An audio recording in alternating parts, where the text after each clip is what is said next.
शिव तो सबके हैं। जो सबका होता है वह किसी का नहीं होता।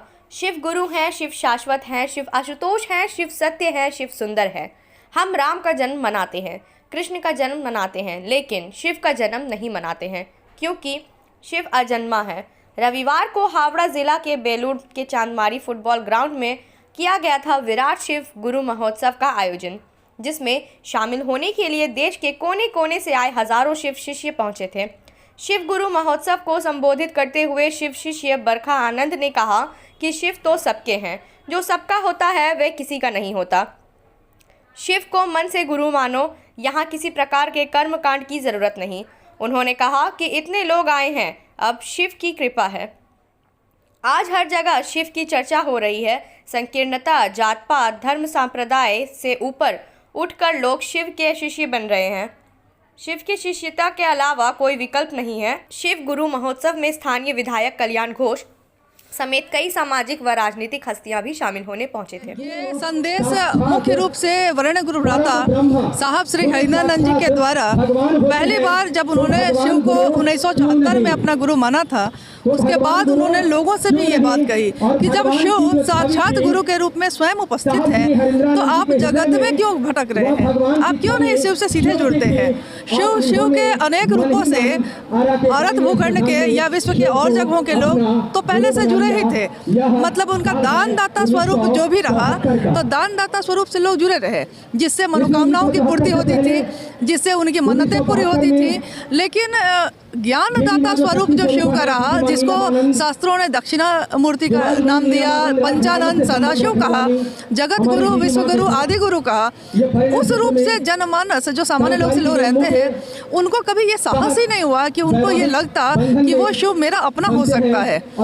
शिव ईश्वर तो थे, ईश्वर, परमेश्वर, महेश्वर सब कहा गया। उनको कहा गया कि जो ईश्वर के भी ईश्वर है, यानी महानियंत्रक है, जो सबसे ऊपर है, जो काल के भी महाकाल है, जो मृत्यु और जन्म से भी मुक्त करते हैं, महामृत्युंजय के रूप में सब कुछ है वो। लेकिन वो मेरे इतने अपने हो सकते हैं, ये सामान्य लोगों के मन में ये विश्वास नहीं था।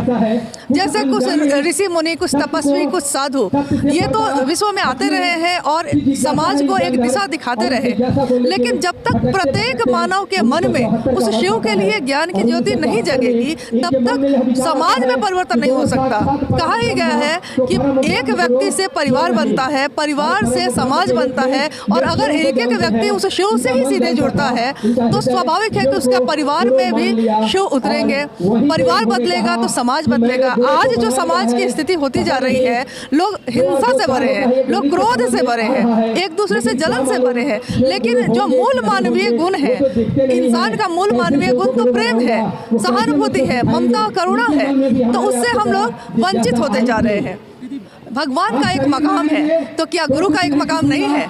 आप गुरु के रूप में ऐसा क्यों सोचते हैं कि वो नीचे आ जाएंगे? क्योंकि गुरुओं के गुरु, गुराधिपति भी अगर कहा गया है तो शिव को कहा है, और ये नई बात नहीं है। हमारे ग्रंथों में लिखी है ये बात कि गुराधिपति है वो। सदगुरुओं के भी गुरु कौन है? तो शिव है, यानी वो शिव तो शुरू से गुरु है।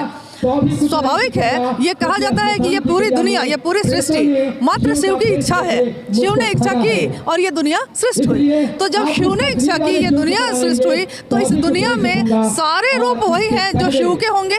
शिव के हैं तब यहाँ है, शिव में वो बात है तब यहाँ है, क्योंकि 5 तत्वों और 3 गुणों से रची बसी ये दुनिया शिव का ही प्रकटीकरण है। तो शिव गुरु है, शिव ज्ञान देते हैं, तो शास्त्र आरेखित होते हैं, शास्त्र लिखे ही तब जाते हैं जब शिव का ज्ञान किसी ऋषि, किसी तपस्वी में उतरा है, तब लिखा गया है। तो क्या वो शिव कभी भेद कर सकते हैं? वो भगवान है, वो ईश्वर है और जगत के गुरु भी हैं। तो क्या जगत गुरु शिव ये भेद कर सकता है कि वो सिर्फ कुछ लोगों का गुरु होगा, बाकी लोग का नहीं होगा? क्योंकि शिव के ही दरबार में हम देखते हैं, एकमात्र उसके दरबार में देखते हैं कि राक्षस भी स्थान पाते हैं, देवता भी स्थान पाते हैं, इंसान भी स्थान पाते हैं, पशु तक अपना जन्मजात स्वभाव भूलकर उनके शरण में स्थान पाते हैं। यानी वो एक ऐसा भाव है, ऐसी भावधारा है जिसमें सब अपने मूल स्वभाव को भूलकर शिव के स्वभाव में आ जाते हैं। देखिए, जैसा मैंने कहा कि शिव की मात्र इच्छा से ये सृष्टि है, तो शिव ने सबको एक जैसा ही पैदा किया है। आप हाथ अपना काटिए, क्या मेरा खून आपका खून अलग है? किसी का भी अलग है क्या?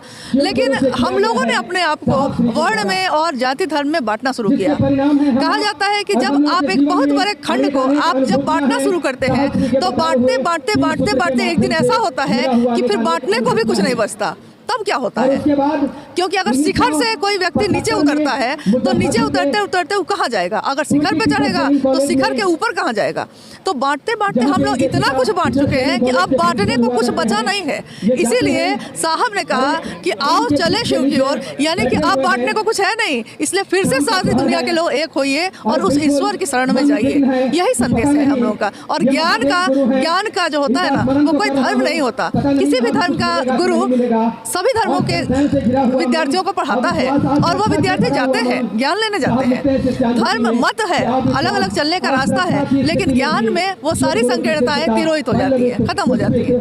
यही है। देखिए, इस आयोजन का एकमात्र उद्देश्य है कि लोगों को उस महागुरु महादेव से शिष्य के रूप में जोड़ना। हम जानते हैं कि वर्तमान परिवेश में मानव सिमट गया है। वह आज के इस भागम भागी की दुनिया में समाज से कट सा गया है। इन सब चीज़ों से काफ़ी दूर होता जा रहा है। सही ज्ञान का अभाव, सही दिशा निर्देशन का अभाव, आज व्यक्ति का ही दुश्मन होता चला जा रहा है। व्यक्ति को मार रहा है। व्यक्ति से भयभीत है। पहले हम लोग कहते थे कि सांप से डर लगता है, लेकिन आज एक कहावत है कि एक नाग ने एक व्यक्ति को डसा, व्यक्ति रह गया, नाग चल बसा। तो मनुष्य की यही स्थिति हो गई है। आज का मानव की यही स्थिति है। ऐसे में मानव का उत्थान कौन करेगा? व्यक्तिगत स्वार्थों में सिमटा यह जगत है।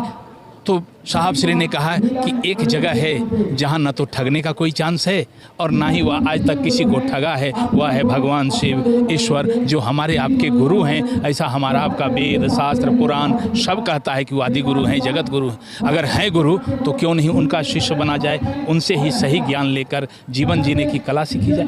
देखिए, हम राजनीति के पचड़े में पड़ना भी नहीं चाहेंगे, उस पर हमारा कोई कमेंट नहीं है। हाँ, एक चीज़ जरूर कहेंगे कि व्यक्ति शिव से जुड़े। शिव का अर्थ होता है कल्याण। आप देखते हैं कि शिव के, मनुष्य की बात छोड़ दीजिए, वहाँ जो पशु पक्षी है वो अपना स्वभाव भूल के शिव भाव में रहता है। जैसे शिव की सवारी क्या है? बैल, और माता की सवारी सिंह है। सिंह और बैल में दोस्ती सुना है क्या? है? कार्तिक की सवारी मोर है और शिव के गले में सांप है। सांप और मोर की दोस्ती सुना है क्या? वो तो उसका भोजन है। मोर सांप को खाता है, सिंह बैल को खाता है। और गणेश की सवारी है चूहा। तो सांप का भोजन क्या है? चूहा। देखिए, एक दूसरे को खाने वाला वहाँ मौजूद है। विभिन्न प्रवृत्ति, प्रकृति और संस्कार के जीव हैं, लेकिन शिव के पास जाकर वह अपना व्यक्तिगत स्वभाव, संस्कार भूलकर शिव भाव में रह रहा है। कोई किसी पर आक्रमण नहीं कर रहा है। हमको आपको इस तरह की कोई सूचना नहीं है कि माता के सिंह ने कभी शिव के बैल पर आक्रमण किया। हमको आपको कोई सूचना नहीं है कि कार्तिक के मोर ने शिव के सर्प को निगल लिया या शिव के सर्प ने गणेश के चूहे को निगल लिया। इतने श्रद्धा जो लोग, एक ही संदेश है कि जीवन जीने की कला शिव से बढ़िया कोई नहीं सिखा सकता है। इसलिए शिव के शरणागत हों, उनके शिष्य बने और हमारे वर्ण गुरु भ्राता साहब श्री हरिंद्रानंद जी ने जो राजमार्ग दिया है, उस राजमार्ग पर चलकर लोगों के कल्याण के लिए काम करें, खुद भी शिव शिष्य बने और दूसरों को भी शिव का शिष्य बने।